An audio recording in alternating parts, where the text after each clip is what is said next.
The starting pitcher in baseball is probably one of the most important position players in professional sports next to the quarterback position in football. Among the pitching staff, the starting pitcher, in most cases, has the highest salary. They are expected to have the most endurance, arm strength, and are relied on to set the tone for the game. In the very early years of the MLB, subbing for a player was not allowed unless the player was sick or injured. And if a starting pitcher was struggling, the pitcher would switch positions with another player on the field. Most teams in the early days couldn't afford to keep more than 9 players on the roster. It wasn't until 1889 that a rule change allowed teams to have 2 extra players as subs. And on April 20th of that year, when John Waying entered to relieve Al Mays. Today, a relief pitcher enters the game after the starting pitcher is removed due to fatigue, ineffectiveness, illness, injury, ejection, or for some other strategic reason. With that being said, let's get started. Welcome back to the top of the fourth, and if this is your first time visiting, welcome.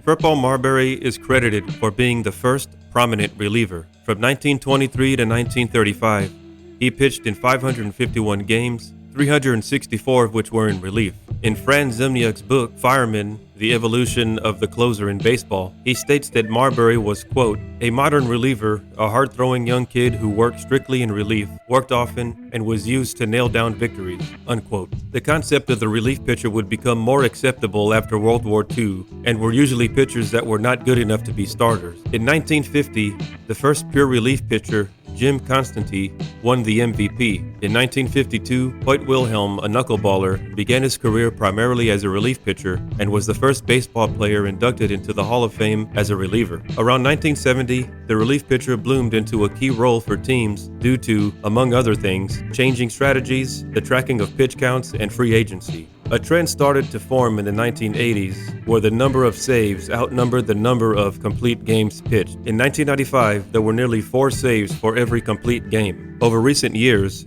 pitching staffs have grown from 9 to about 13. Due to the increased use of relief pitching, a 5-man starting rotation has been pretty standard for a number of years, with the remaining pitchers assigned as relievers. From middle relievers, setup relievers, left-handed or right-handed specialists, and of course the all-important closer. Now, since the number of complete games pitched has decreased tremendously over the last several decades, do you think starting pitchers will lose their importance over the next 20 years? When I ask myself this question, it sounds ridiculous, but all the trends point to some kind of inevitable change to the way teams utilize their pitching staff. With metrics and analytics contributing to the way teams strategize, will teams implement an opening pitcher? In 2018, some MLB teams began experimenting with an opener, which is a pitcher who is normally a reliever that starts the game for an inning or two before a starting pitcher enters the game. Sounds weird, but is this a bad idea? Let me know your thoughts in the comments. I kinda like the concept. In the history of the MLB, there have been 30 combined no-hitters and several other great pitching performances with the efforts of many pitchers all in one game. So it seems plausible that this concept could be useful. The sample size is too small right now to measure the success of using a starting pitcher later in the game. Why not use a closer in an opener's role and get past the team's top hitters for 2 or even 3 innings? Again, it might seem weird, but it hasn't been done before, so we have nothing to measure. Almost like having a left-handed catcher, we don't have the metrics to refute the idea. The Tampa Bay Rays tried this concept in May of 2018 and ended up with the second lowest ERA for the season. So a team would treat the first inning like the 9th inning. The first inning is traditionally the highest scoring inning, with the 9th inning being the lowest. In a 2008 article by MLB.com reporter Richard Justice, he states that when a starting pitcher faces the lineup the first time, the batting average is .242 with a .712 OPS. Facing the lineup the second time through, the batting average is .252 with a .734 OPS. Facing the lineup a third time through, the batting average is .266 with a .786 OPS.